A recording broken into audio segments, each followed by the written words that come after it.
you've come from to be here for this forum. But before we get started, I'd like to introduce you to Joan Johnson, and if everyone could please stand, she's going to lead us in a prayer. She's part of the executive team for Republicans for Life and a wonderful person. Thank you. And I don't see a hat on anyone's head. Oh, one hand. Thank you.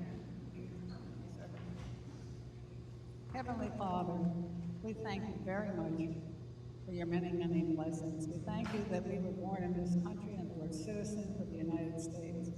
We thank you that we're in Vero Beach, and we thank you that we're Republicans. We're very glad about that. We ask your blessing today on the speakers. We ask you to bless them with good health, wisdom, and energy. And as always, we thank you for the freedom of speech and the freedom of assembly. In your name we pray, amen. Please remain standing for the national anthem presented by Joe Coakley. Raise the flag, everyone. I pledge allegiance to the flag of the United States of America and to the republic for which it stands, one nation, under God, indivisible, with liberty and justice for all. Please remain standing for the national anthem led by Angela Kenny. Please join me.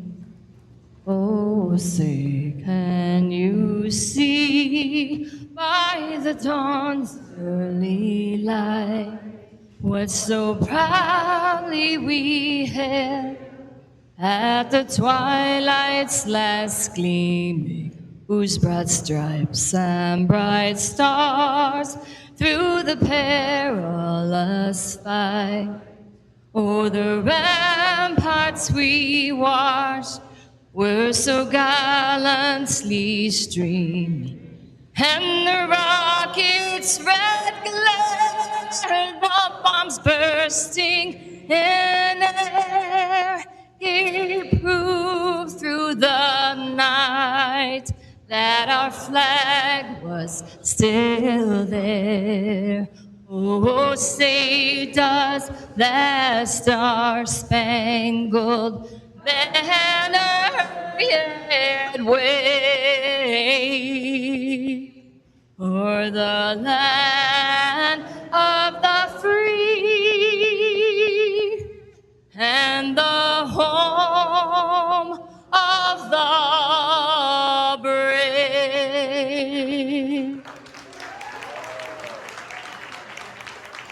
Thank you. You may be seated. Wow, you guys sounded really good. I could hear all your voices bellowing out the national anthem. That was really awesome. I want to introduce a few people here. First of all, I'd like to introduce the mayor of Indian River Shores, Brian Foley, who's in attendance. Where did I see her? She was all the way in the back. Our Republican Executive Committee Chairman, Lamar Notar-Giacomo, way back there. She's waving her hands. The Republican Club of Okeechobee is represented by their president right here, Alicia LaChance.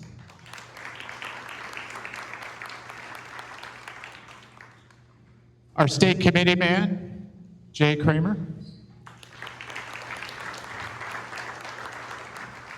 I hope I'm not missing anyone. I want to give a very special thanks and introduce our taxpayer and part of the committee that put this all together, Carol Jean Jordan, our tax collector. And one last person who's going to be our official timekeeper tonight, the vice chair of the Republican Club of Indian River, who had the vision for this, put the committee together, sold out merchandise and got donations to make it happen. Our Vice Chair, Karen Osborne. Karen, please stand up. And with that, I want to call the candidates to the stage. Justin Story,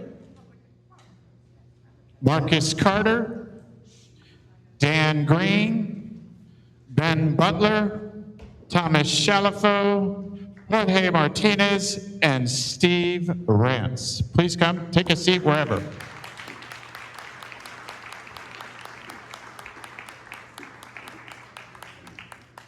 Every one of you has one of those chips. Once again, I want to welcome to tonight's candidate forum for Florida's 9th Congressional District. It's a newly modified congressional district that encompasses all of Glades, Highlands, Indian River, and Okeechobee counties, and parts of Polk, Orange, and Osceola counties. That's a lot. I'm Thomas Kennedy, your moderator for tonight's forum and the president of the Republican Club of Indian River, Incorporated, which is hosting this event. I want to express my appreciation to the 7 Republican candidates for accepting this invitation to appear tonight, and to each of you for being involved and interested in our community. The timekeeper, as I mentioned earlier, is Karen Osborne, the vice president of the Republican Club.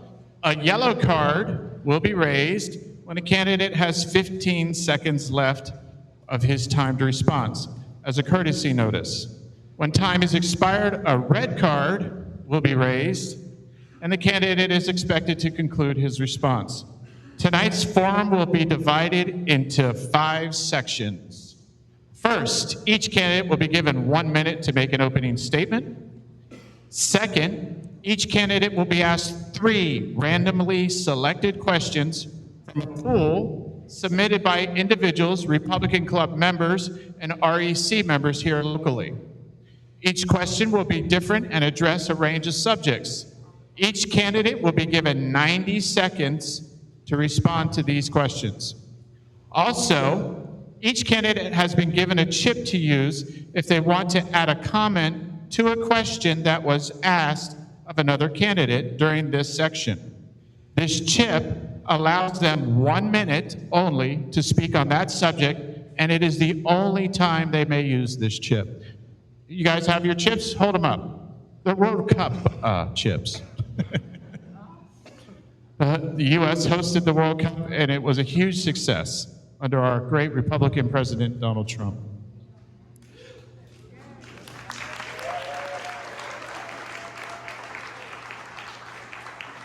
Third, each candidate will be asked a question that they provided and will be allowed 1 minute to respond to this question. Fourth, there will be a lightning round that might have a little adjustment after today's events, where each candidate will be asked the same question and will respond with yes, no, or maybe. Finally, each candidate will be given 3 minutes to make a closing statement. Now, we ask you guys, there are a lot of fans here for each individual, our audience, to please obey these following wonderful rules. Please keep applause to a minimum. We're not going to say don't do it. We're just going to say keep it to a minimum. Please turn off your phones, i.e. your cell phone call ringers, etc., silence or airplane mode. And please no talking until we've concluded. There is water in the back, free for you, right there, bottled water. If you need a water, please get up. You're starting to fall asleep, your blood sugar goes low, there's some chocolate back there. Please only take 1. I hope tonight will be very informational and educational, and I hope it helps you make your own personal best decision for our Republican candidate who will be best able to flip the blue Florida District 9 U.S. congressional seat. Tonight is about going from blue to red. With that, could you guys hold up your chips? And who has the red, the green, and the blue chip? It's like all red, all green, as 3. You don't have any blue, and you don't have any red, but I think, Mr. Shalafo, since you've drawn the lucky chip, you will go first, and we will move to your right to keep everybody right. All right? And we have a microphone for you. Joe Coakley's going to be giving me the random questions, and they will stand right here. Well, thank you very much for coming out. All those that are watching, whether it's on TV or video, thank you for taking part. Trying to figure out who you want to elect for your next Congressional District 9. You know, 2 years ago, I was your Republican nominee. Unfortunately, in a Democratic district, I didn't get elected, but this time it's going to be a different change. Let me share briefly who I am. I'm Colonel Thomas Shalafo. I served 30 years in the Army. I'm a successful businessman that have started many businesses and now become multi-million-dollar businesses. I served 8 years on the Osceola County School Board. I think at the end of this debate, you'll find out that I'm clearly the most qualified candidate. Thank you very much. Dan Green, your opening statement.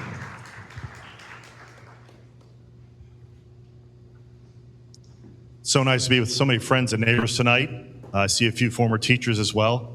My name is Dan Green. I'm running for the Republican nomination for Congressional District 9. I'm the only Indian River County candidate running in this race. On 9/11, my life changed forever. I was at the Pentagon when American Airlines Flight 77 plunged into the building. I wasn't going to sit on the sidelines and let that go unanswered. I wasn't going to let militant radical Islam defeat us that day. I joined the military. I've done 5 deployments to Iraq and Afghanistan, volunteered for some of the worst places in the war. I served in Fallujah, attached to one of our SEAL teams. I served in southern Afghanistan, where the Taliban started, with another SEAL team attached to them. I'm now serving for 23 years, and I'm still honored to serve as a reserve officer. We need change in this district. We've got way too many problems that need to be addressed. Because of my service, I was grateful to have been appointed by President Trump to join his administration in the first term, where I worked in the Pentagon. I advised the Secretary of Defense. I managed billions of dollars, and I did everything we could to get the department ready to fight China. I'm running to represent you because 101 years ago and 1 month, our county was founded here in 1925. We've never had a U.S. representative from our community. I'm running to represent all of the district. I look forward to representing you if I'm fortunate enough to get your support. Thank you.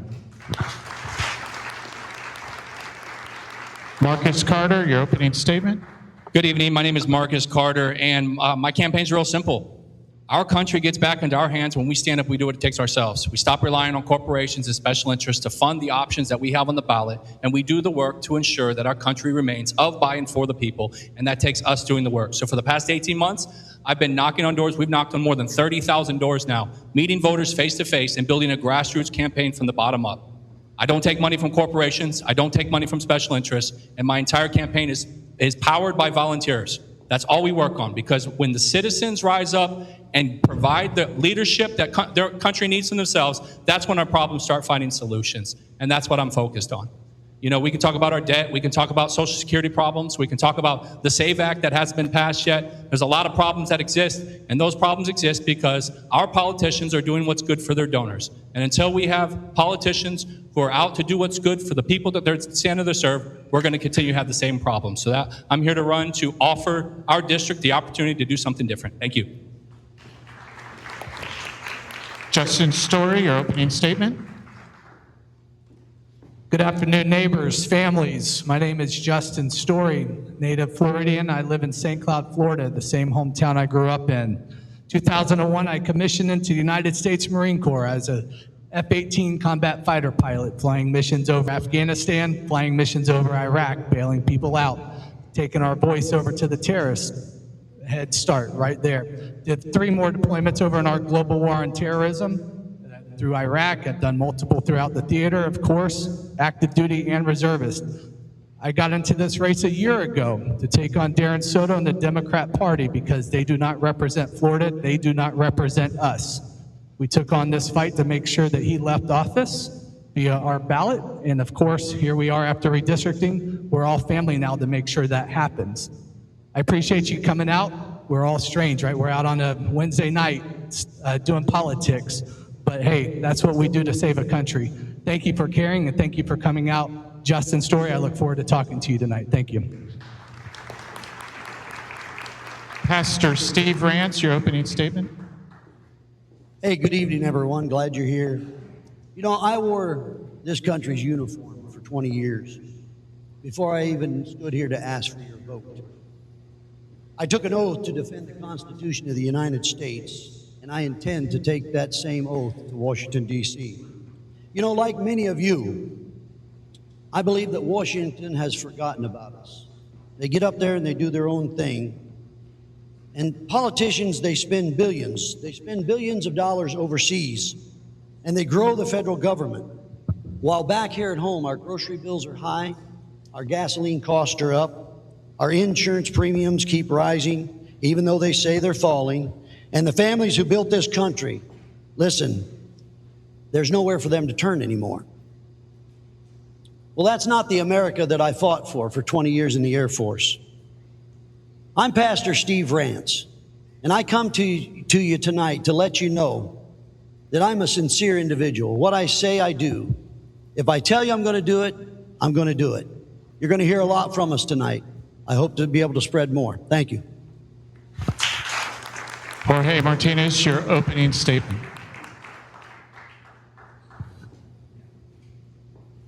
Good evening, everyone. My name is George Martinez. So just tell you a little bit of quick stories about me. The only immigrant and the only Hispanic running in this race, and I'll tell you in a minute why that's important. I came from Cuba in 1973, so I've been here 53 years. I've lived in Orlando for close to 50 years now. I know what it's like to lose my country. And that's what I'm fighting on. I'm fighting on making sure that these radicals on the left, and we've been hearing a lot lately about the communist socialist ideologies that are happening in that Democratic Party. I know what it's like. I know what it's like to fight against them, and I know what it's like to lose my freedom. We lost my old home country. I'm not going to lose this country. Secondarily, I'm a certified public accountant. I ran in one of the largest firms in Orlando for 32 years. I know tax laws. I know the way that the government works, and I know the issues that we deal with there. And lastly, I want to make sure that I don't only talk about the issues as a checkbox. I provide solutions to the issues that I talk about, and you'll see those on my website. Thank you very much.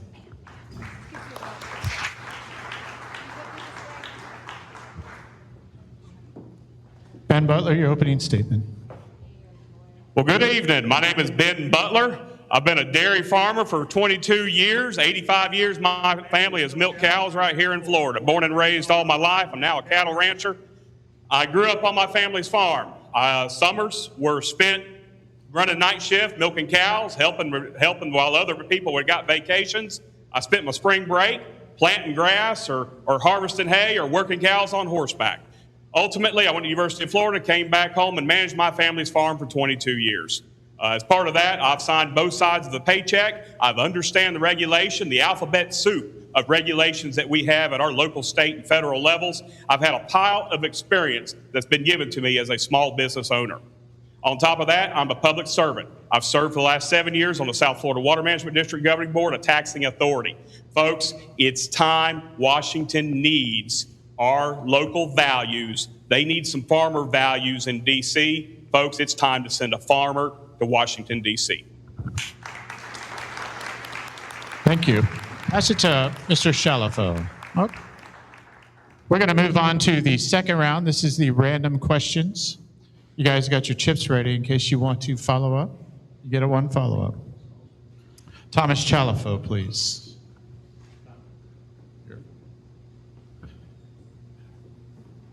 The question here is, how would you rate our relationship with China from 1 to 10, with number 1 being the enemy and 10 being the best friend? What part of the relationship do you see as being beneficial versus what parts do you see as needing to be eliminated? That's a question. Our relationship with China and the United States.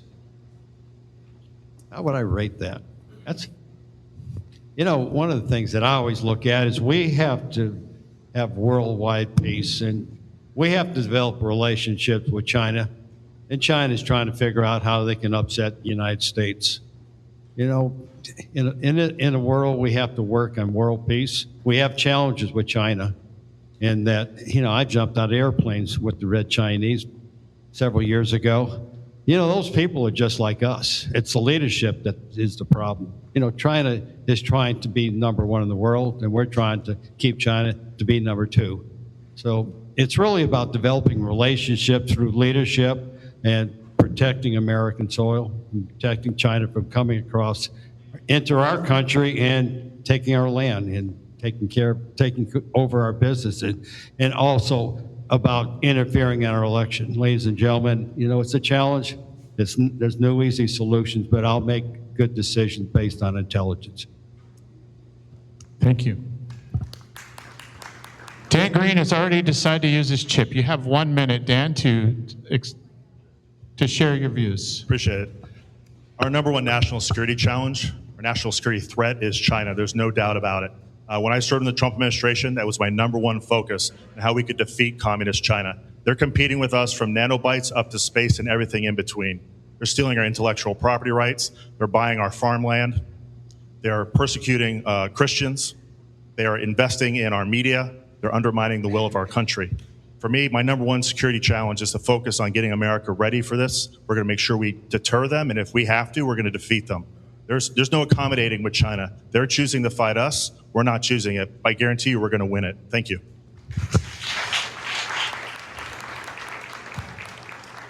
Now, as the rules go, he used the chip. He's got no more chips, but he gets to answer this next question.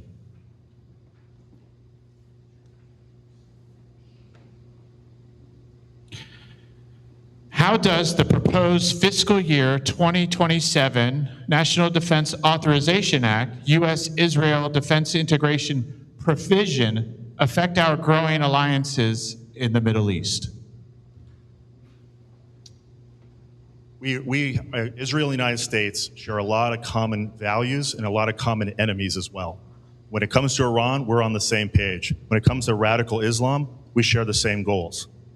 At the same time, we're two sovereign countries. We have our national security interests, they have theirs. In many cases, they align, but in some cases, they don't.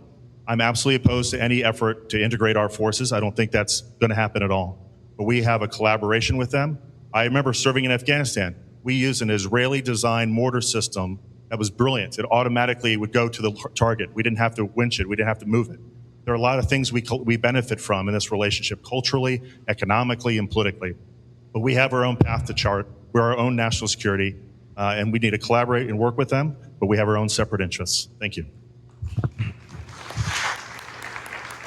Marcus Carter for the next question.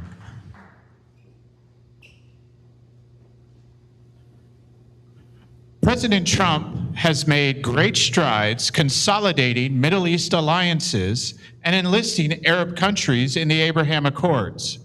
What do you see as the next step? Well, at this point, the next step is defeating Iran, ending this war in Iran and ending it successfully. I think all the other candidates here are aware. I wasn't a big fan of getting into the war with Iran in the first place. I don't necessarily think we did our due diligence.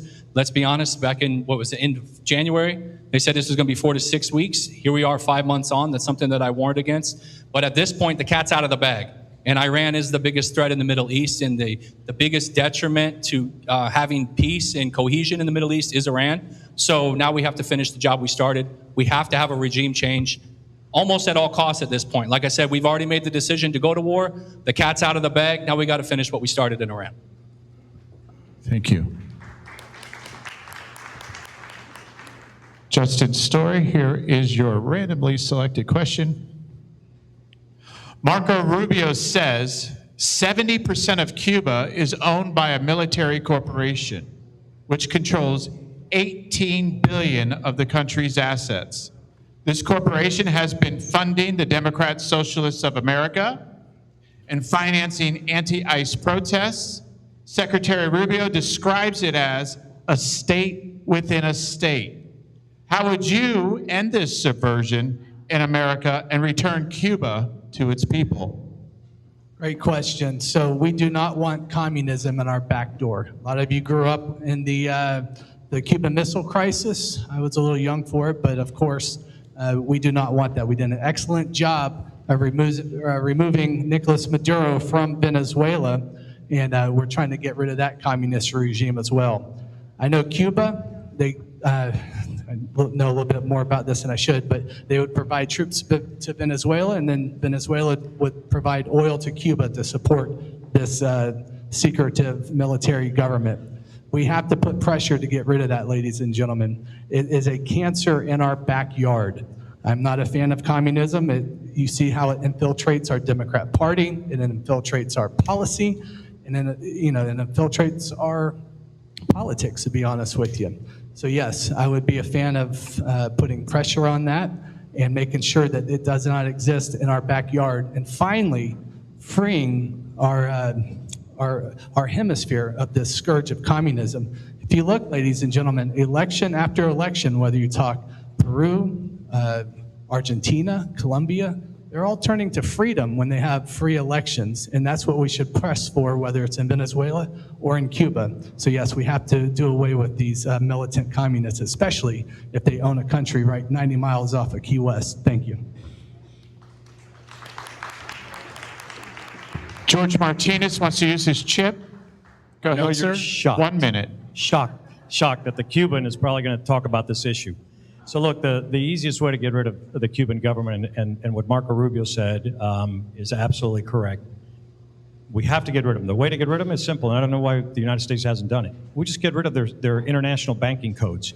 We shut down their banking system, because what those criminals in that country are doing is that they're basically calling out the embargo as the problem in that country. The problem is not the embargo. The problem is that the criminals that run that country have been taking the money, using it for themselves, and starving the people for 67 years. I've experienced it firsthand when I was there. You take away their SWIFT codes and all their ability to transact internationally, and you're going to starve them financially. At some point soon, we're going to have to do something about that country, because that country has been opening its doors to the Soviet Union, to the Chinese, to the Iranians, to the North Koreans, you name it. And they're spying on us. That's what they're using it for. Thank you. Thank you. Steve Rance, your random selected question.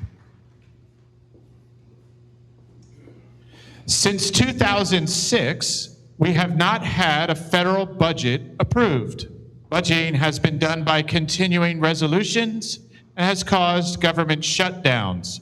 What would you do to get us back to the normal congressional process, which includes proper appropriations to pass an annual budget according to the constitutional mandate of Congress? Well, the first thing we need to do is cut out wasteful spending in this country. There's too much wasteful spending. If Congress has been doing their job all along, we wouldn't have needed DOJ, we wouldn't have needed these other individuals to come in and point out where these discrepancies are. One of the biggest ones that we've seen in the national news is the schools that were funded in Minnesota, the Somalian schools. If we cut out wasteful spending in this country, and we only fund the programs that are essential and necessary, then we can balance this checkbook. If the government requires, if you're required to balance your own personal checkbook, then we need people in the government, representatives, that are willing to go to Washington, D.C. and to fight to balance the budget. You have to balance your household checkbook. I have to balance my household checkbook. If not, it puts us in a deficit. Right now, this government, we're at a $40 trillion deficit. And we're not looking at cutting that down. It just keeps being added on and added on and added on. Folks, there's gotta come a time when it stops.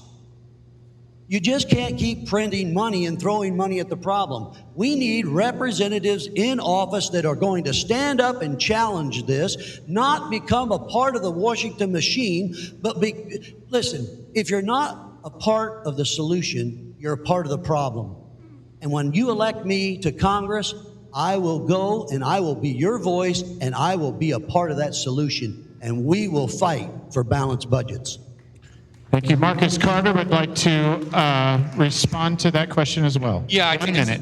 think this is a perfect example to explain how broken politics works. Our budget deficits benefit the donors of our politicians. So until we don't have donors, or until the politicians don't have those same donors, they're gonna continue to make the same mistakes. They're doing what's best for their donors. Corporations and special interests are benefiting heavily from our budget deficits.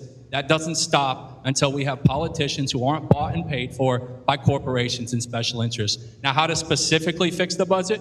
It takes work. It takes going administration by administration through their budgets line by line. You have to take the time to go line by line and define what is needed, what is not, what's fraud, what's waste, what's abuse. You have to do it administration by administration, and we should have all demanded since 2016 that our elected representatives were doing that instead of continuing resolutions. We've allowed this to go on for 20 years. We've got to do something different. And again, to the specific fix to fixing our budget, administration by administration, line by line, and that's the type of work that I know that I can do. Thanks. Thank you. I do want to mention, for those of you who have friends, family couldn't be here tonight, IRC Media on YouTube and Rumble and Facebook, and people can watch this live and also on tape. IRC Media. George Martinez is up for the next question. Considering the diversity of District 9, agriculture, suburban, and coastal, how are you going to manage and prioritize funding requests? Well, I think you prioritize them the same way you always do. You look and see what the needs are in every location. We're a very large district. I mean, when you go from southern Orange County to Osceola County, the needs there are completely different than they are here, or they're down there where Ben and his family are from. Look, we all have different needs, and we're all going to have to sit down and figure out ways to provide the funding that's necessary. Because I know one thing, there are a lot of unfunded mandates that come from the state of Florida. And so those things are coming down to each one of these localities.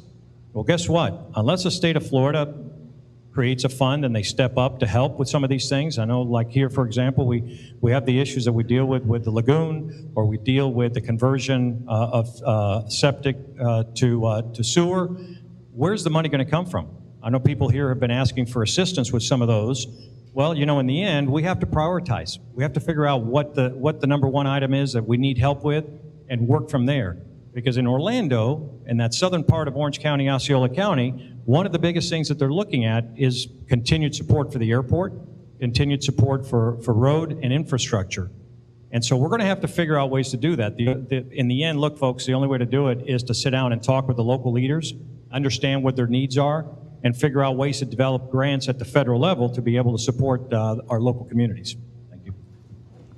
Thank you very much. Ben Butler, your randomly picked question. Affordability seems to be the Democrats' primary issue, although things are better now than they were under Biden. How will you address this issue? Well, the Democrats caused our affordability issue in so many ways. The COVID era spending that our government did has caused massive inflation. Our government has spent way too much money and put it into our system, and it caused inflation. Ultimately, today, we're dealing with higher energy costs. We blame that on Iran because they wanted to nuclearize a nuclear weapon. Our energy costs have hurt our pocketbooks. It cost me $175 to fill my truck up with diesel this week. We do. Ultimately, we got to get Iran taken care of. But they're the ones that cause this. When it comes to other affordability issues, food security is national security.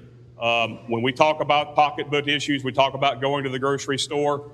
Ultimately, I believe that we need to get regulations out. We need to allow our farmers to do the business.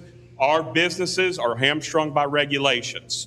We've got to reduce the number of regulations. We've got to pull them back. When we talk the Army Corps of Engineers, when we look at 404 permits, they've got to put a time limit on them. They have to execute these things. The time that is delayed, it is time, cost, money.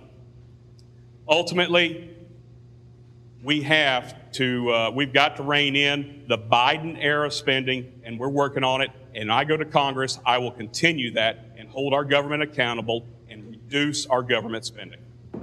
Thank you. Next question for Thomas Chalifo. The Affordable Housing Act was just passed in June 2026, yet there are no incentives for owner-occupied purchasers. How would you encourage the growth of owner-occupied ownership over expanded rental property development?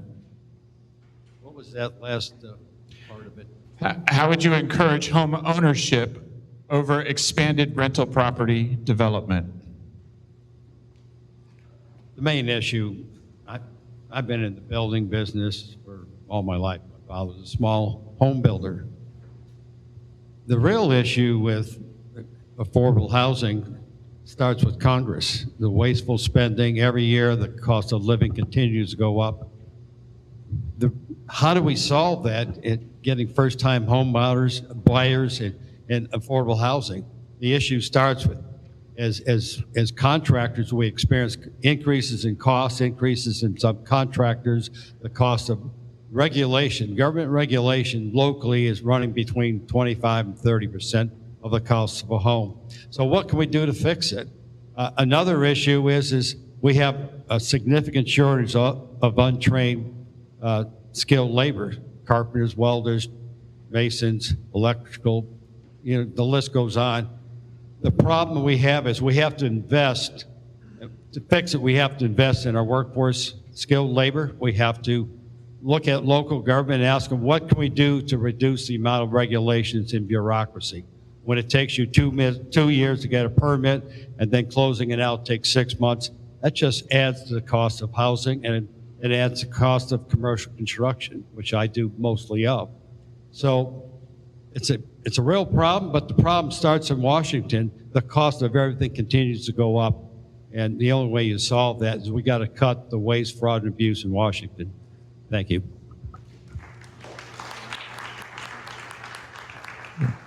We're in the second part of a three-part round two. Dan Green. What do you consider the greatest national security threat to the United States, and what would you do about it? I've already mentioned this earlier. To me, the number one national security threat for our country is the People's Republic of China. They're doing everything right now to compete with us, from what they get into our schools, what they're doing to our businesses, what they're doing to our farmland. To me, it's not a question of when we will go to conflict. To me, it's a question when we're going to go to conflict, not if. For me, if we do it right, we get the right mix of resources, capabilities, and munitions, and the right leadership and the right strategy, we can deter China from seeking conflict. But for sure, we're going to do everything we can to make sure our Department of Defense, our Marines, Airmen, Navy, Air Force, Army are all prepared and ready to fight. To me, it's not necessarily about throwing money at problems. Too often in Department of Defense, there's a lot of waste, there's a lot of fraud at times. We've got to do a better job of spending money. We've got to make sure our soldiers, sailors, airmen, Marine have everything they need to fight. To me, China's competing with us from nanobites up to space, everything in between. We've got to do a better job. To me, it's not just something that's on the far distant shores across the world. It's something that's happening right now in our homes, and our homeland is no longer safe. They're doing everything they can to make sure we are weak internally so that when the day comes, we're not ready to fight them. So I'm still in the reserves. I will live the policies that I advocate for. I'm in charge of a reserve unit. I'm the commanding officer of a unit. I bear this responsibility seriously and personally. I've answered the call 5 times. If it happens again, I'll be there. But if we get the right leadership, we'll make sure China never fights us. Thank you. Marcus Carter. Would you support a birthright citizenship amendment, and what parameters would you include? Well, we already have birthright citizenship in America. I think what we're talking about is the illegal immigrants, the influx of illegals that came over.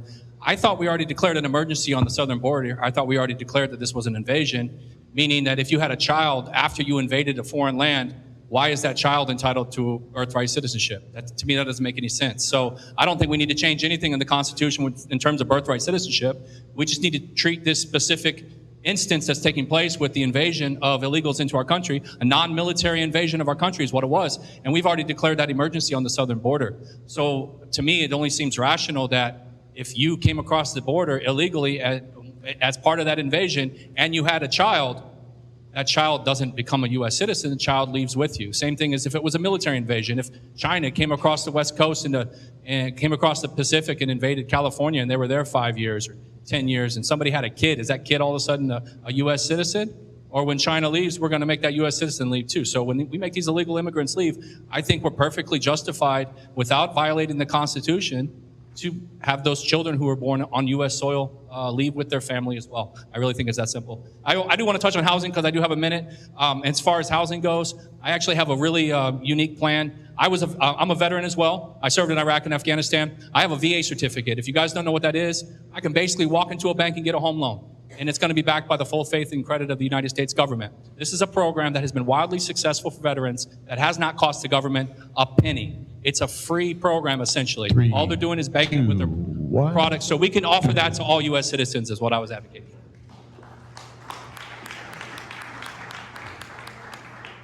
Justin Story. What specific federal policies would you support to expand school choice and better education opportunities for families. School choice, better education opportunities for family. Well, I'm for eliminating the Department of Education, just like President Trump wants to do. The last thing we want is a federal government telling us how to educate our children right here in our backyards. What works for us in Florida works different for those in Alabama, which works different for those in California, which works different for those in New York. I do not believe the federal government should have a hand in our education. This is a state function, ladies and gentlemen. It's a local function and it's a city function. We are closest to our school board members. We have school board members in here, right? This is the last meeting we had them. They're the ones that listen to us, and they're the ones that set the policy for what our children need to learn and not learn. The federal government, when they do it, they're going to be bought off by special interests, such as national teacher unions, of course, and they have their own interests in mind, not the interests of our children. So when it comes to the federal government funding anything within our school systems, I'm not for it. Now, the federal government can help out with a local fire department, of course, make sure our people are equipped, and those helps out our school districts as well. It offsets some of that tax base that we pull from to have our schools. But yeah, the federal government has to stay out of it. I'm a federalist on this, ladies and gentlemen. We have 50 different think tanks throughout the country, and every state should set its own policy, and we take best practices. Thanks.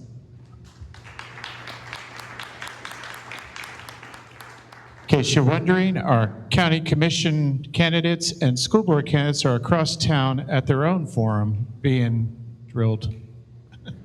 So that's why they're not here tonight. For you, Mr. Rance, activist judges frequently exceed their constitutional authority by issuing national injunctions and, quote, legislating from the bench.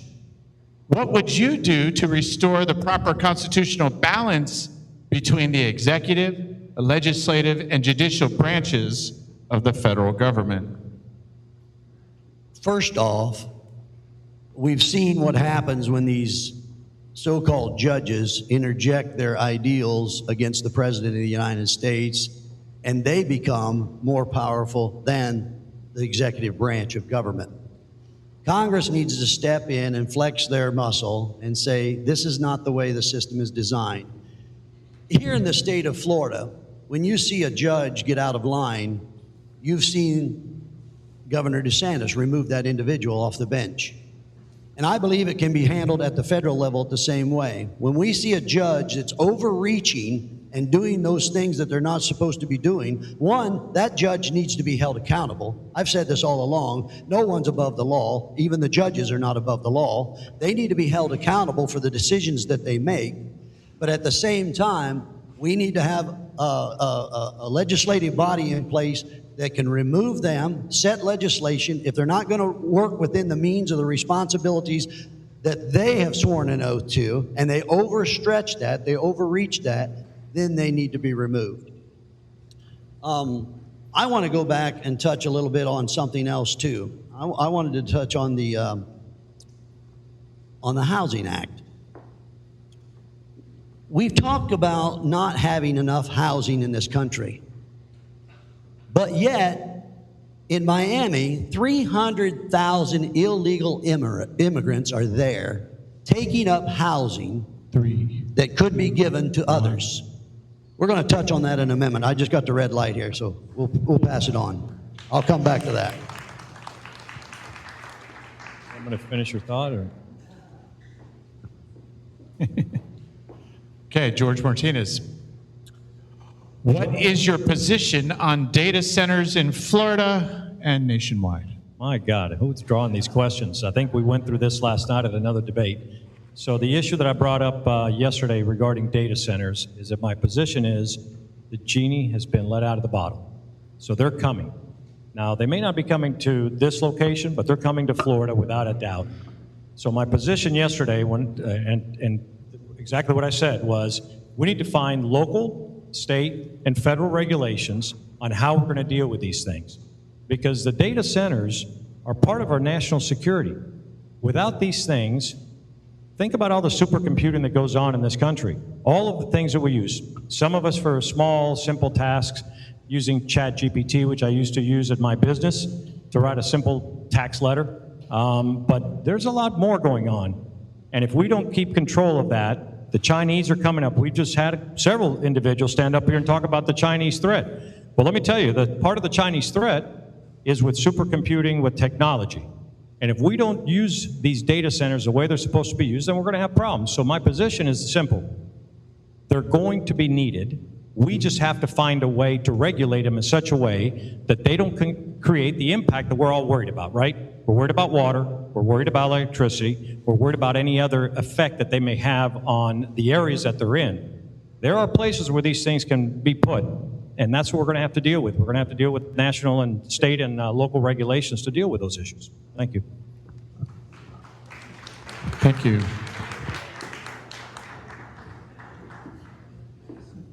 The chip calls are going slow lately. Ben Butler. Some immigrant groups use their religious beliefs as a reason not to assimilate into America, specifically Islam. How would you balance the constitutional right to freedom of religion with the need and benefits of adopting our laws and culture? Need me to repeat? Yeah, repeat that one more time. See the direction we're going.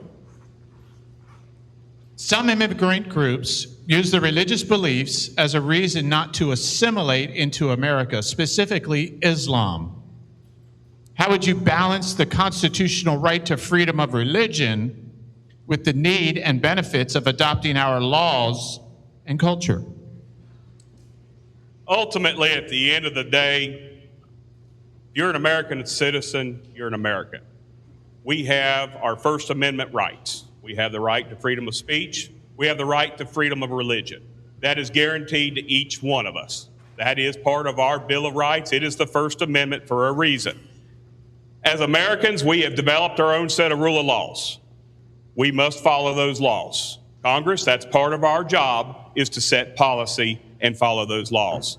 When it comes to any type of religion, you are free to practice that religion as you see fit, as long as you follow our laws. Myself, as a Christian, I use the Bible as my guidance, and I will use the Bible as my guidance when I make decisions. It's what I've done my entire life, okay? Other religions, they will use whatever they use to help them and make decisions. That's what America is about. Now, follow our laws, don't break them, and practice your freedom of religion. That's my stance on it. Mr. Rance would like to have 1 minute on that question. Do you need me to repeat it? Go ahead and repeat it, just for the Yeah, sake of the yeah. audience. Just give us a second. Thank you, Mr. Coakley. Some immigrant groups use their religious beliefs as a reason not to assimilate into America, specifically Islam. How would you balance the constitutional right to freedom of religion with the need and benefits of adopting our laws and culture? First of all, you come into this country, you need to assimilate to this country. This is the United States of America. Second of all, Islam is a Trojan horse, and if we look at Islam as a religion, then we're looking at it from the wrong perspective. It is not a religion, it's a cult. It's a movement that's going to destroy this country from the inside out, and if this government doesn't take action on this, we're going to see something. We talked about China. No, I think it's Islam. Islam is the biggest threat inside the walls of this country. My dad used to say this: you can watch a thief and see when he's going to steal, but you can't watch a liar and see when he's going to lie. You're going to tell me that a religion of Islam, it's a religion when they rape 4-year-old girls, when they marry their youngsters off? That's not a religion, my friend. Stop being brainwashed. It's time that we have representatives in this country that will stand up and take a bold move and say what it is, call it out, and write legislation and pass it. My friend Randy Fine, he's big on just abolishing Sharia law. not in Florida, not in the United States of America. That's where this pastor stands.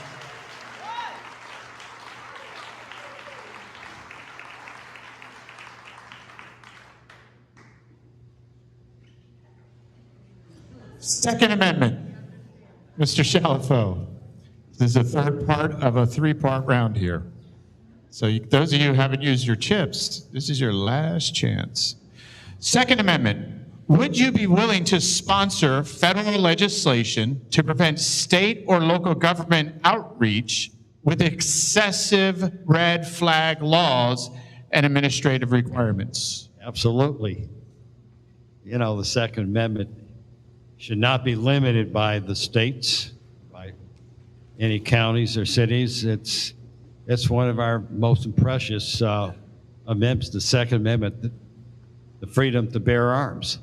That's why Japan didn't invade America, because they had too many people who had guns. You know, you look at it across the world, for instance, like Iran, they don't have weapons. They can't have them. So I'm a big, staunch supporter of the Second Amendment, and I'm a retired Army, and so that's where I stand. I mean, it's simple. I support the Second Amendment. And the last part of the question, I certainly will support any legislation that restrict red flag laws. Thank you.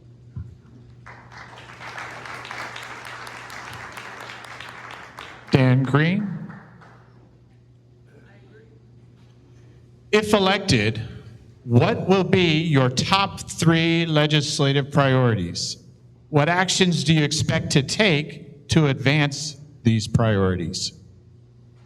My 3 top priorities are, number 1, making America affordable again. Grocery and gas prices are through the roof. We've got to roll back regulations. We've got to roll back bureaucracy. We need greater price transparency. We need more action on that. Number 2, I want to protect and defend the Constitution. I swore an oath to defend it as a military officer. And for me, that means not just supporting it in words, but also in deeds. We've got to balance the budget. We've got to pass the budget on time. We've got to work together to solve our problems. I'm fortunate enough, I have 8 Iraq, Afghanistan veterans who are members of Congress who have endorsed me. We're going to work together to solve problems. We've defended the Constitution overseas. We're going to do that here at home. And number 3, we've got to restore peace through strength. We've been in too many wars that have taken too long to solve, and it didn't turn out the way we wanted it to. I've felt that personally. We need to do a better job of prioritizing the conflicts we're involved in. We need to make sure we keep our eye on the prize of deterring China. They mean us no good. They're not going to just kick us out of the Pacific. They're going to kick us out of all over the world. They're competing in Cuba. They're competing in Venezuela. They're fighting us in all sorts of parts of the world. We've got to do a better job making our militaries ready to deter them, and if required, defeat them. So thank you. Those are my top 3. Thank you. Marcus Carter.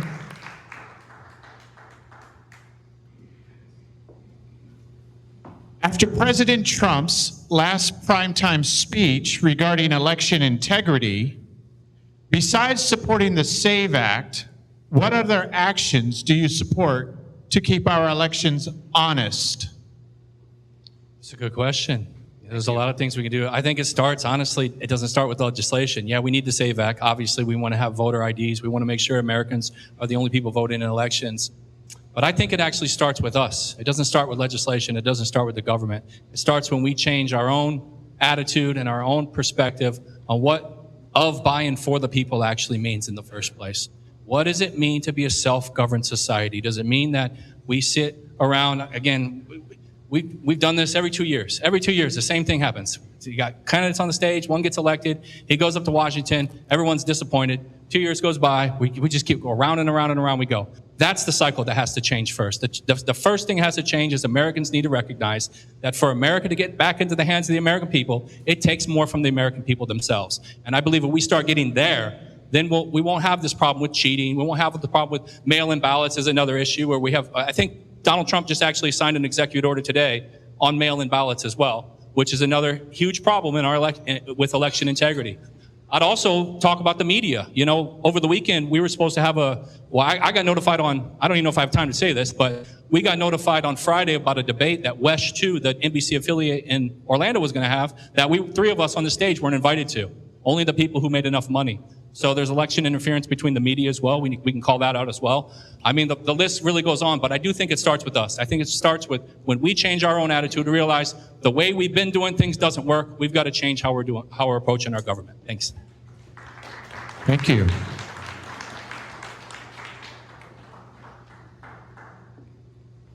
Justin Story. Iran. If Congress is called upon to declare war against Iran, how would you vote? And would there be parameters or limitations for you to consider before you did that? So once Congress starts debating, they set the parameters on how we do it, of course. But anytime you start sending our troops, young men and women, to war, you have to have the full weight of the nation behind them. They're your children, they're your grandchildren, they're your neighbors. If we like, they're real bullets going downrange, they're real bullet or bombs coming off of airplanes, ladies and gentlemen. We have to debate this every time that we send our young men and women over. It's hard to win an air war over a country. You just lose ground. I'm an expert on that. It's you got to have. You don't want to put troops on the ground, but now it's the nation that's behind this. So when Congress starts to go and debate it, it puts the full weight of the nation behind it, and we become unstoppable when that happens. We make sure our production is aligned for war. We make sure our food is aligned for war. And if we decide to do that, you have to go 100%, ladies and gentlemen. That's how you do it in a hurry, and that's how you get in and you get out. I spent 20 years in a nation-building war in Afghanistan and through Iraq as well. It's not fun. The State Department gets involved. Things start getting muddled. The rules of engagement start getting crazy. You can't do things. You can't win it, and that's because it's just executive action, executive action. I think that Congress needs to debate going into Iran, and if we decide to do it, we have to go full in, get the job done, get out, bring our boys and girls home safely, ladies and gentlemen. Thanks.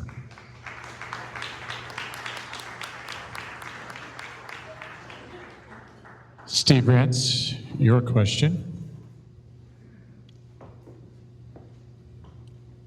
This is also on Iran.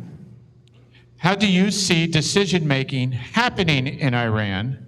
How does this affect our negotiations currently? Well, I would like to think that the Joint Chiefs of Staff and our military that's up here in our higher echelons are advising our president on the best possible ways to, one, go in, and two, get out. I'm not for endless wars as well. Matter of fact, I've received a Gold Star family endorsement. Coral Doolittle, her son, Humberto Sanchez, was killed. He was one of the 13 that was killed at the debacle from the Abbey Gate there that President Biden was responsible for.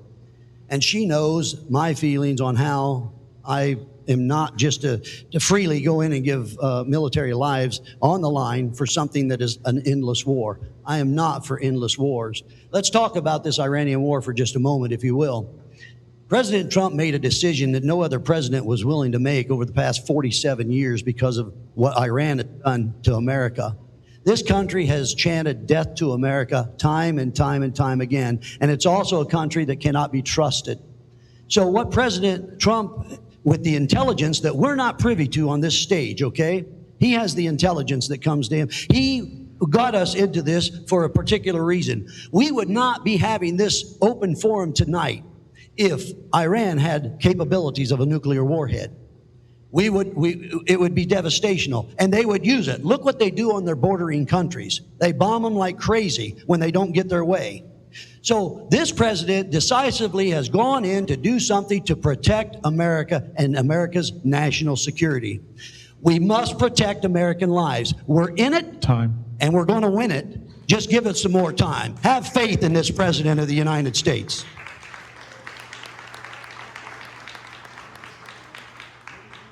Two questions left to use the chips, your remaining chip holders.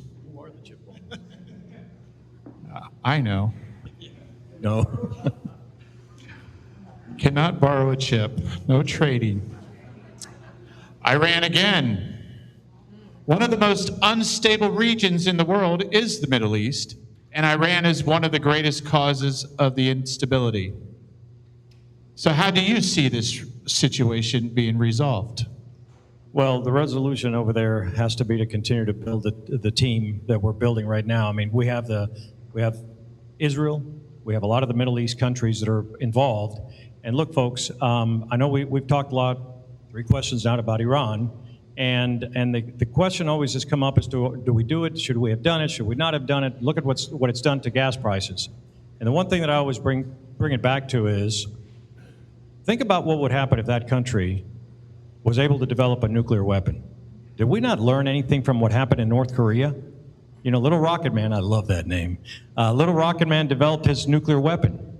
And now the man is basically untouchable. He can do pretty much whatever he wants, because if he pushes that button, he can send nuclear weapons to God knows where. The Iranians would have done the exact same thing. It didn't have to come to the United States, but it could have hit one of our allies there. It could have hit Europe.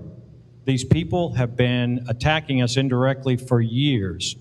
And what we need to do is we need to continue to, first of all, we need to continue on the path that we're going on. If we could find a solution to it diplomatically, it would have been done already. I don't think that's going to happen, regrettably. We're going to have to get to a point where we continue to take out the top people that are in charge. And as I always say, next man up, take them out. Because if we allowed them to develop a nuclear weapon, we would have been paying a much greater cost in this country long term, economically, gas prices, everything else. So let's keep building that teamwork over there in the Middle East. Thank you.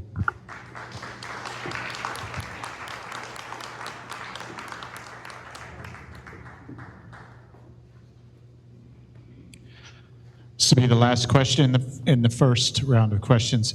Biological males in women's sports, transgenderism in our public schools, redefining biology. What legislation would you sponsor to remedy this situation? What legislation would I sponsor to remedy men in women's sports?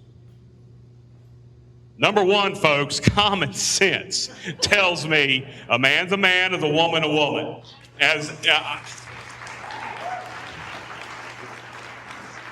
Folks, just this week, Darren Soto took a vote. And Soto took a vote that said a man can dress in the same locker room as my daughter for swimming. We can't have that. Let me tell you, the left has got some crazy policies. We shouldn't have to be considering legislation like this, okay? But we have got, if this is what it takes, I will sponsor some type of legislation that will prevent this from happening. A man's a man, and a woman is a woman, and a man will not be in the locker room with my daughter. I'll find a way to make it happen, okay? Thank you. Justin Story wants 1 minute on that. Sorry, Ben, I don't mean to take your thunder there. Last question.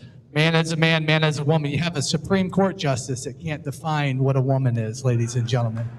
Supreme Court justice. I'm a child of the 80s and the 90s. Feminism was a thing. Women stood up for each other. The women need to stand up for their own biology now. Tell the politicians, tell the government that we are women, we are strong. We don't want men pretending to be women that, let's be honest, need some counseling to come in and take our jobs, take our sports, take our awards, you name it. We have to define it. You have the Defense of Marriage Act. Be ashamed to have the Defense of Women's Act because it's just so blatantly obvious. But that's the world we live in, ladies and gentlemen. Darren Soto, he pointed out one piece of legislation. Another one is he voted to keep your child's identity secret at school. If a teacher wanted to transition your child, that they are not obligated to tell the parents at school. That's part of the federal government question I was asked earlier. You have to keep the Democrats out of office, ladies and gentlemen. They have lost their minds. Thank you. Thank you. We're going to start back here. We're all done with that round. Give these guys a round of applause for taking random questions like that.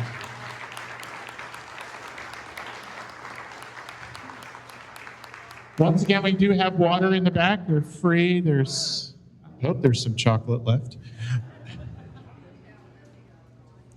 I could use a piece. We're going to do the candidate questions, and the order that they're in is the order they were submitted. So there you go. So the first one goes to Pastor Steve Rance. Pastor Rance, How does your dual background as a 20-year Air Force veteran and a local pastor give you sharper edge to fight the Washington establishment and protect our liberties than a traditional political or corporate resume? Well, this primary actually comes down to one fundamental question, and that question is simply this: who do you want to be your fighter in Congress? Who do you want to stand before that pulpit and do the legislation that you've sent them there to do? The establishment wants you to believe that a massive corporate checkbook is the answer. They also want you to believe that a standard resume is the answer for traditional political resumes and things like that. And I'm going to reject that tonight. I don't think you have to be the candidate with the most money, and I don't think you have to be the candidate with the most polished resume. I think what it needs is this: the political class can be bought, the political class can be bullied, the political class can even be blackmailed. But a 20-year veteran, and I'm talking about myself here, a 20-year veteran and a pastor, I am accountable to Almighty God and the Constitution, and I will stand up for both of those things in the United States House of Representatives if you give me the opportunity to serve you there. Think about that on August the 18th. I would love to represent you. Thank you.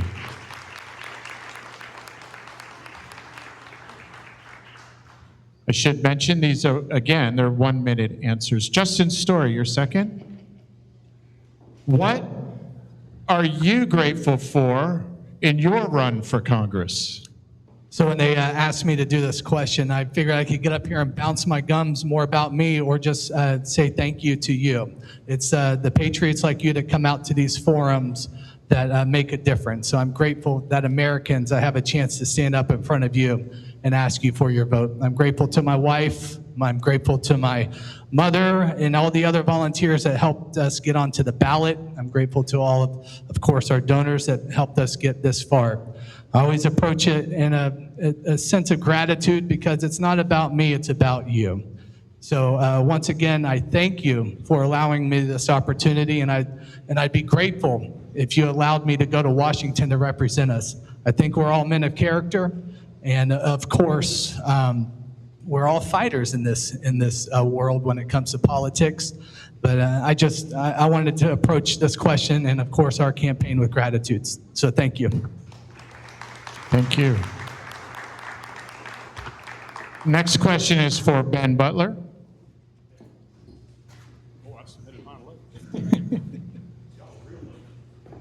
Why do you believe it's important this district sends a 9th-generation Floridian farmer to Congress? Oh, what a gimme question. Wonder who wrote that. So ultimately, being born and raised in this community, in our district, I have a love for Florida. Born and raised, my family obviously has loved living here for many, many years. I would not live anywhere else. The free state of Florida, we are so lucky, folks. And what we've got to do, we've been raised with a set of values. Each one of us that were raised here, we were raised with a set of values in Florida. If you were raised on a farm, you were raised on a set of values. You were raised in a small business. You grew up here. We've got to take our values that have been ingrained in us, our values that I gotten from the farm, our values that we have gotten just from living here in Florida. We've got to take them to D.C. Folks, I'm your man. I am glad to go up there. I like helping people. I want to serve our communities. I love our communities. I love our water. I love our natural resources. I love each and every one of our community. It's time to send a farmer to Congress. George Martinez.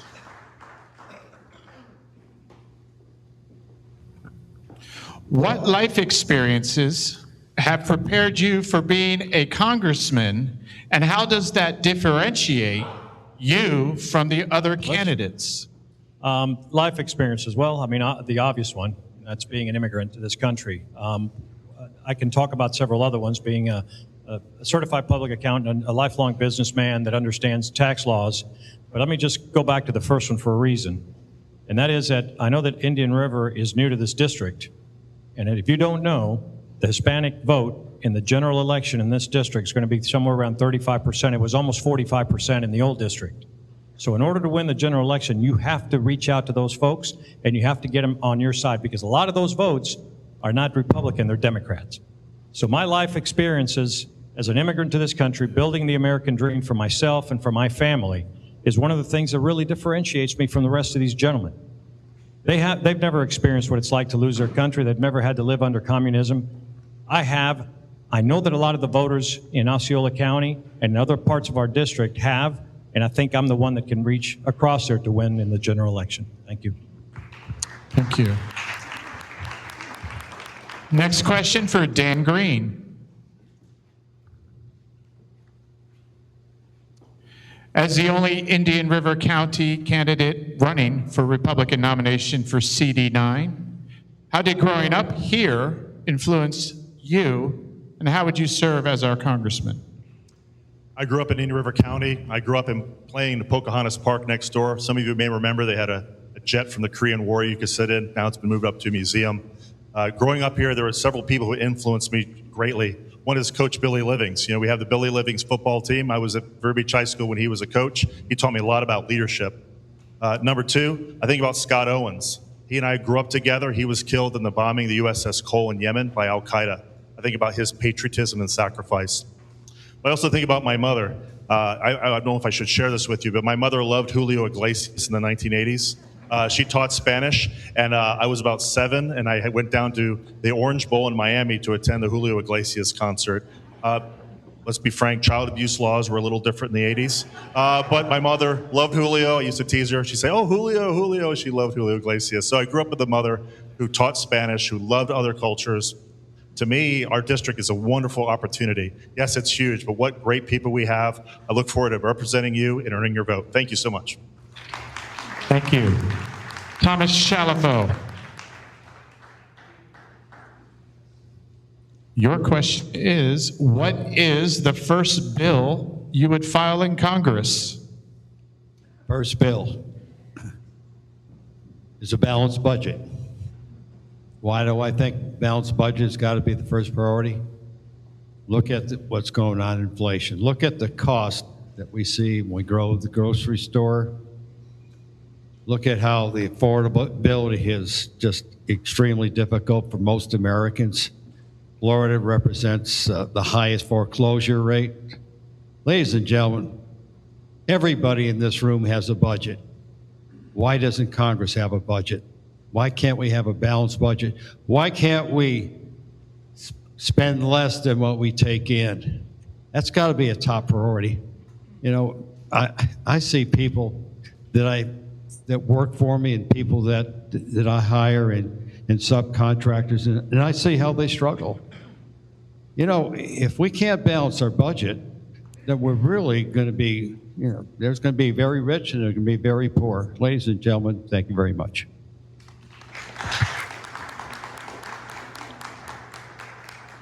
Marcus Carter. Your question you sent in is, you often say that for America to get back into the hands of the people, we must go around the money in politics. But campaigns cost money.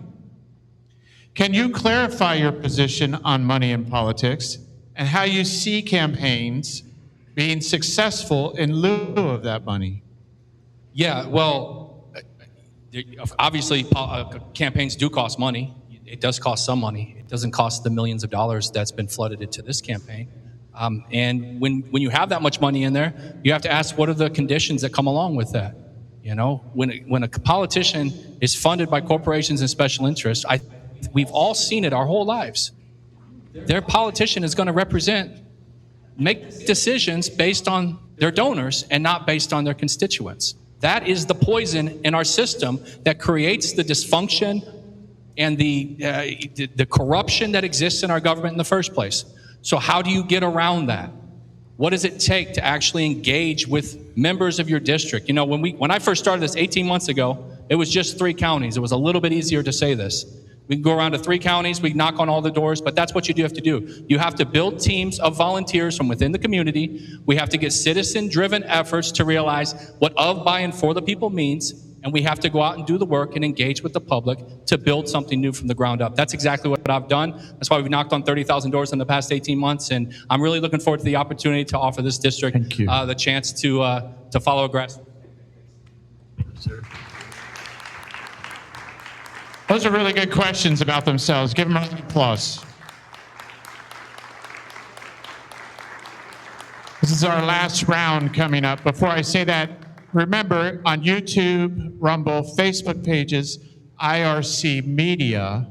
If you go to those pages, IRC Media, you can rewatch this, share it with your friends, and do all those things, okay? So this is the lightning round. It's a yes, no, or maybe. Please, no pontificating. And we're going to start down with Steve Rance, and we're just going to pass the mic down as we do this. How about that? Okay? Would you vote for term limits for staff? Yes. Yes. Staff. No. Maybe. Depends. Oh, maybe. Maybe. I'm a maybe on that as well. Excellent. Well, I'll go. We go back the other direction now. Here we go. The wave. Do you support amnesty for illegal immigrants? No. No. Absolutely not. No. No. No. Hell no. Come on. Got a swear preacher up here. God forgive me. He still loves you, right? Do you support President Trump's approach to tariff policies? Yes. Yes. Yes. Yes. Yes. Mostly yes. Maybe. We got a maybe in there. Do you support mandatory vaccines, including those for public school children? No. No. No. No. No. Only to Democrat parents. No. Sorry, folks. Comedy is not pretty. Would you support a nationwide ban on Sharia law? Yes. Yes. Yes. Absolutely. Did it overseas, we can do it here. Yes. Yes. As the millennials would say, obs. Obs, obviously, yes. Do you support additional military aid to Ukraine right now? No. Yes, we need to defeat Russia. No. Where are you going to get the money? Yes. Yes. Maybe. It's a little longer. SNAP food stamps exist to provide assistance to families without means to purchase adequate amounts of nutritious food. According to the USDA, 11% of SNAP goes to sweetened drinks and candy, with an estimated $8.9 billion annually to soft drinks alone. Would you support prohibiting soft drink purchases with SNAP benefits? Yes. Would you support prohibiting soft drink purchases with SNAP benefits? Sorry, I was waiting for the end. I didn't catch it, but yes. Yes. Yes. It's a supplemental nutritional program, and it's not nutritional. Absolutely. Yes. Yes, along with many other foods. Yes. And this is the last one I'm throwing in based on the news of the day. Should Dr. Fauci lose his pardon and be tried and prosecuted after today's hearing.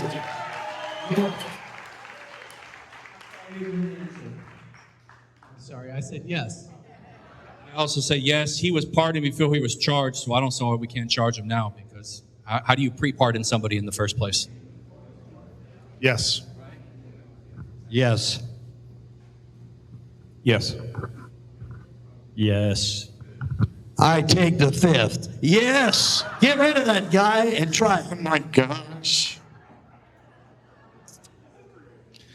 Thank you, gentlemen, for playing our lightning round. No one was hurt. Okay, finally, each candidate has 3 minutes in your closing statement. Okay. And we will start with you, Mr. Story. Thank you. Well, here we are, ladies and gentlemen, 3 weeks out of the election. August 18th, early voting starts next week. We're out making our minds up who we're going to vote to represent us in Congress. If you don't know who I am, Justin Story, sixth-generation Floridian. I'm raising my family right in St. Cloud, the same town that I grew up in. Completely different, overgrowth, overdevelopment, but I grew up on an orange grove, working my grandma's and grandpa's orange trees. That taught me drive, motivation, of course. I've worked at our theme parks. Of course, in 2001, I commissioned into the United States Marine Corps. I feel I represent our community the best because I can thread the needle amongst all levels or through the all counties of everyone that lives here, whether it's our beaches, our beautiful lakes that I live, fish, and hunt on, of course, our woodlands, and everything else in between. Our airports as a commercial airline pilot. My wife is a Venezuelan immigrant. She fled communism 6 years ago. When the government comes looking for you, when you're protesting, you leave your country and you never go home. That's a sad state of affairs when that's in our backyard. Like I said, ladies and gentlemen, if you've heard my speeches before, we have a problem in Washington. It's corruption, it's wasteful spending, and of course, it's the Democrat Party. They have lost their minds. If you're not going up there laser focused to take them on, to change their minds or get them out of office, our fight is just worthless at this point. If they take the House, I hate to say it, if they take the House in November, and heaven forbid the Senate, President Trump and his agenda is done. Absolutely done. What's our country look like? And then in the presidential election 2 years after that, you imagine Kamala Harris trying to run for presidency again. Ladies and gentlemen, I'm not here to play games. I'm not here to do anything other than to knock on your door, shake your hand, and represent you in Congress. That's good enough. I appreciate it. If it's not, well, there's other choices on this stage as well. If you look to your left, look to your right, I'm one of you. I'm just your neighbor. I'm the kid that played ball with your kid. I'm the kid that went to school, University of Florida, and of course, we're the family that sits next to you in church. We always talk about we want representatives in Congress to represent us. Well, I'm one of you. If that's good enough for you, cast a vote for me come August 18th. Thank you. Once again, that's Justin Story. Do Steve Rance, please.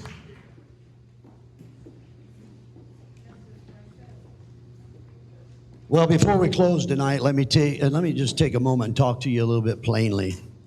I want to talk to you tonight like I be talking to my congregation at church. Normally I would have a podium here, so I feel a little lost without it. But every one of us knows a family that's hurting right now. It might be somebody in this room tonight. We know the couple that could no longer afford the home that they're living in and they raise their children in. We know the seniors who's been cutting their pills in half just to make the ends meet because they have to choose between medication or groceries.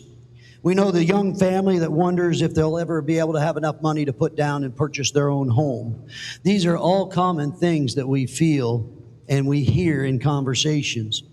My friends, these things didn't happen by accident. It happened because Washington forgot. They actually forgot who they worked for. Well, for far too long, politicians have found billions of dollars to do anything that they wanted to do on the national level, but they couldn't take care of our own people, us, right here at home. Well, I believe it's time that we actually do put America and Americans first. You know, I'm not the slickest guy on this stage. And I'm certainly not the best funded. I might be the best looking, but I don't know about that either. But I am a veteran, a 20-year veteran of the Air Force, and I've kept my word to this country. I've spent my life serving as a pastor, and if you send me to Congress, I'm going to spend my time taking our voice and representing us there. I won't go to Washington to become part of the machine. I'm going to go there to challenge Washington. I'll fight to bring it home, folks, and I really will. If you know me, you know my spunk and you know my candor, and I'm a fighter. I'll fight to protect your paycheck. I'll fight to secure our borders. I'll fight to stand with our veterans, defend our seniors, strengthen our families, and make sure that the people of Florida, of this 9th district, are never forgotten again. My friends, I'm a veteran. And I'm an American First person, and we have to support our president, and we have to support the America First agenda. So tonight, I'm asking you for your vote. I'm asking you for something just a little more important than that, too. I'm asking you to take a friend to the polls with you. Take a family member. Take someone that means somebody to you, and you want to see something happen in Congress that hasn't happened before. And that's the change that we need. I'm asking you tonight, will you stand with me? That's a tough question. We've got 7 individuals on this stage. 7 individuals are asking you to vote for them.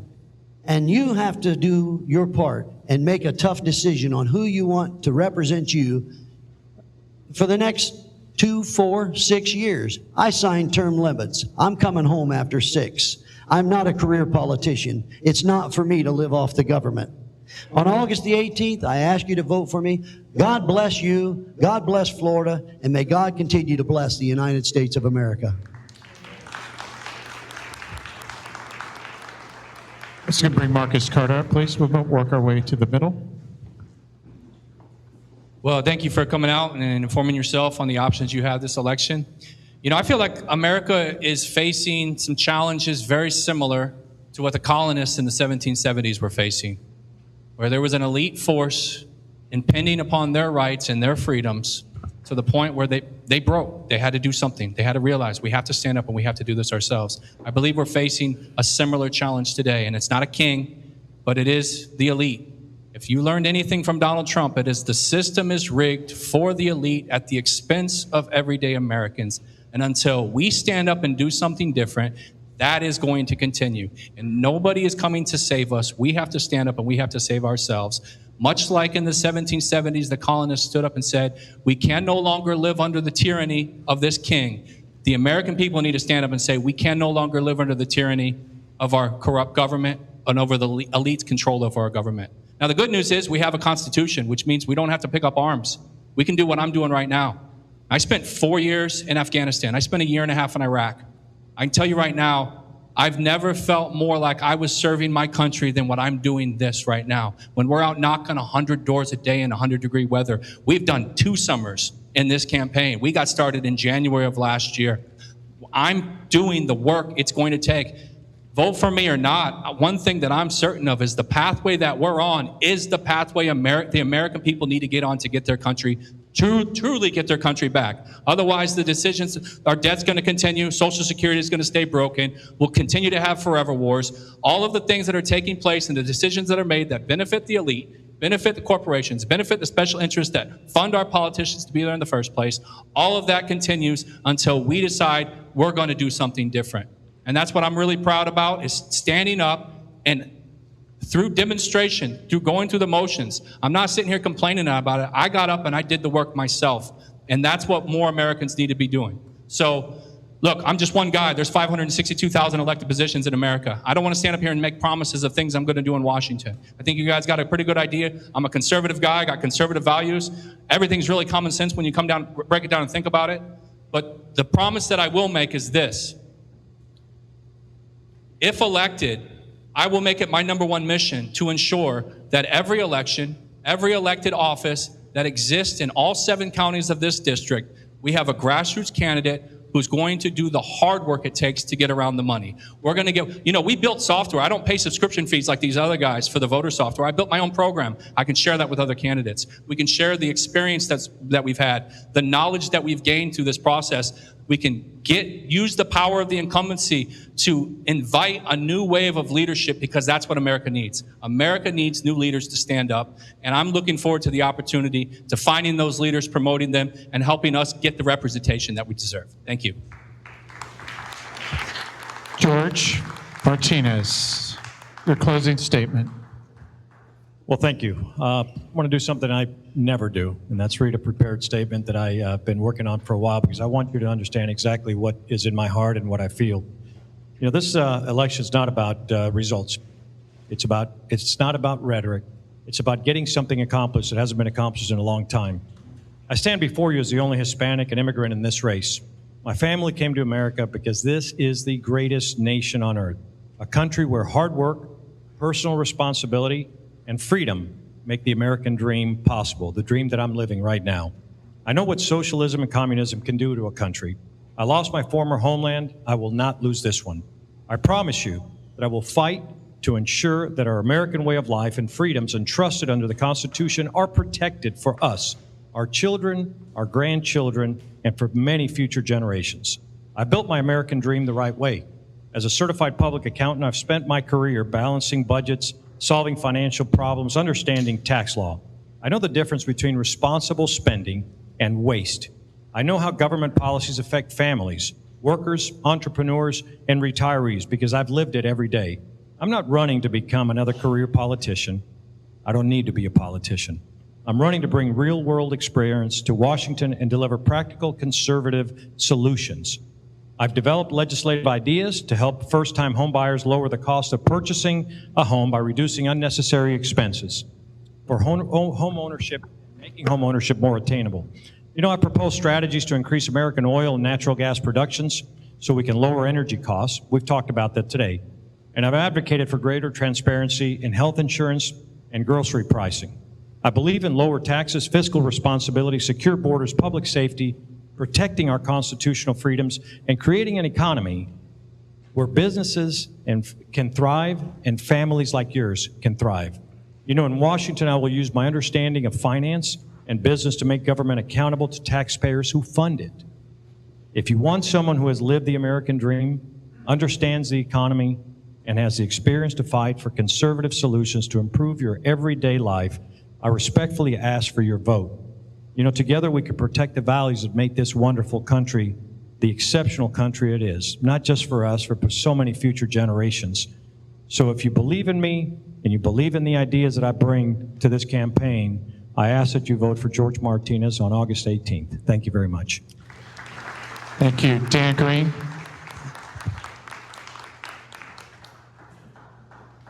Such an honor to be with all of you tonight, so many friends and family and neighbors as well. It'd be an honor to serve you in Congress, to be your representative. I think you should drive 2 minutes to see your representative, not 2 hours in another city. I believe I have the will, the drive, and the energy to represent you. Who you select tonight, who you support on August 18th will decide whether we flip this seat from blue to red. My 3 campaign areas are making America affordable again. Prices have gotten out of control. We've got to do a better job. We've got to protect and defend the Constitution. It's been under assault for many years. We've got to do a better job. We also need to make sure our military is strong and that Communist China doesn't get the jump on us, and that our military members who are injured are taken care of. But I'm running for so many other reasons. We need representation from Orlando to Okeechobee, from Frostproof to Fellsmere, and everything in between. We have a wonderful new district. Some people complain about it. I think it's a great place. I can't wait to represent you. The things I learned by serving our country in uniform, wearing the American flag on my shoulder, as some of my colleagues here have done as well overseas, it gets you closer to America. You understand the principles of honor, courage, and commitment. Duty and patriotism aren't abstract concepts. The 5 tours I did because I love our country deeply. I wasn't going to sit in the sidelines and let someone else fight in my stead. It's those same values I'm going to bring to Washington to represent you. I grew up in this community. As I've mentioned before, I was in Troop 551 just down the street. I used to play in the park just next door. My parents still live in the house I grew up in. Since 1977, they still live there. My mom taught at Vero Beach High School. I went to Vero Beach High School. My dad worked at Harris Corporation. And he's also is an Army veteran. So for me, patriotism, love of country, and service, the values I learned here in Indian River County, I want to bring to Washington, D.C. And I look forward to your support. Thank you so much. Ben Butler.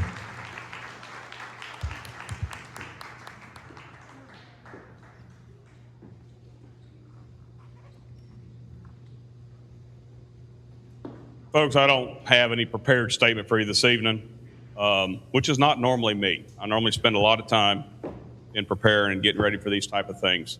As we finish out this evening, we have an opportunity. We have an opportunity here in 20 days. We've said it. We have an opportunity to select a candidate, a Republican candidate, that is going to go on and help us set a record in this state. Going to help us flip a district from blue to red. We've got 4 opportunities to do that in this state. May the 4th, our legislature set that before us. This evening, our decision has got to be to choose a candidate that has that ability. I can guarantee you, we all know it. The Democrats are out to protect this seat. Darren Soto's not going to be a pushover. He's already seen it. He has been the most of any of these candidates that have been on my social media feed. Darren Soto has been on my social media feed the most. He's going to be a tough one. We've got to be sure we select a candidate that has the ability to take on Darren Soto. Folks, Darren Soto is going to position himself as somebody that is going to be, that has helped and is a friend to the rural part of our Florida. He's going to position himself as somebody who has protected and worked to help our water and natural resources. Those are going to be 2 powerful issues that Darren Soto is going to use, and he's going to use to try to win this race. Ultimately, folks, I'm born and raised in the rural part of our state. I am a conservative. I'm raised with farmer values. I am a protector of our water and natural resources. I've proven that. I'm on the record. I have the values, and I will use them, and I will fight to make sure we win this seat. Ultimately, folks, the decision should not be taken lightly. It's time we send a farmer to Congress. Take some other words. I've got a lot of people that have known me. They have seen me growing up over the years. My entire county commission delegation from 2 counties have gone on the record and endorsed me. I don't take those endorsements lightly. They're not good old boy endorsements. Those are people who have seen me growing up. I've had the opportunity to make mistakes and lose their confidence, and I haven't. They've been willing to stick their neck out. My entire Okeechobee County delegation, the entire school board, the entire city, the entire county commission, the entire Highlands County Commission. Sheriff Flowers, 3 other sheriffs from the district, 4 sheriffs from this district, and Congressman Greg Stubbe and Congressman Kat Kamick. They have all put their faith behind me, and they have signaled to you that I have the ability to lead and serve you in Congress. Folks, let's send a farmer to Congress. Thank you. Thomas Shalafo, you will close us out. Thank you. Well, thank you very much for listening to us tonight. You have a decision to make. Who do you want to elect as your next congressional district candidate? You know, I'm not the greatest talker in the world, but I know how to get things done. I started off serving 30 years in the United States Army. I got promoted based on my performance.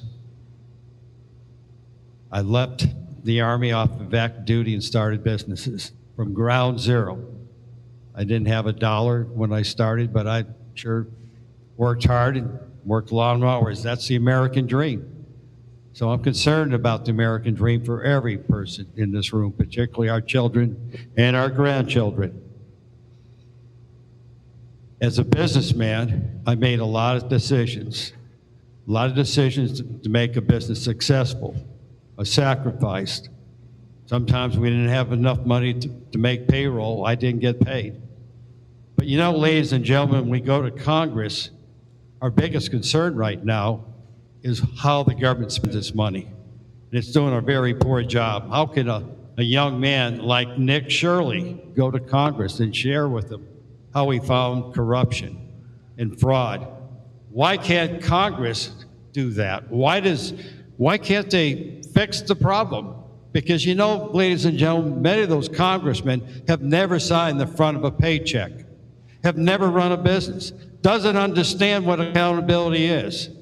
As a businessman, I can tell you accountability is extremely important. Being on the Osceola School Board, I understand the quality of education and how important it is. I understand that if we don't train these people coming out of our high school and the people that need skills, our country is going to really be less competitive anywhere in the world. We have to invest in America. We have to have the strongest military in the world. But you got to do that by spending money wisely. Why is it that the Department of War hasn't passed an audit in 7 years? Why is it there's proven $162 billion of fraud? Ladies and gentlemen, I am not a politician. I'm going to serve for 2 terms and I'm going home. Ladies and gentlemen, I am the best candidate. Look at my record, look at my webpage. Compare my webpage to any other candidate. You'll find Thomas Shalafo is the most qualified and will be the biggest fighter for you in America. Thank you very much. God bless you, and God bless America. Ladies and gentlemen, give every one of these candidates a round of applause. For standing alone.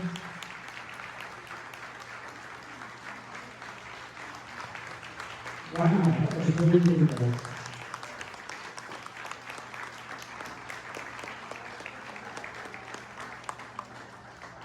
Listen, my name is Thomas Kenny. I'm the president of the Republican Club of Indian River. I want to thank you all. Give yourself a round of applause for being here and doing what you have done. And I want everyone to look under your chair, and if you find a card, a business card of Ms. Karen Osborne, you win a door prize.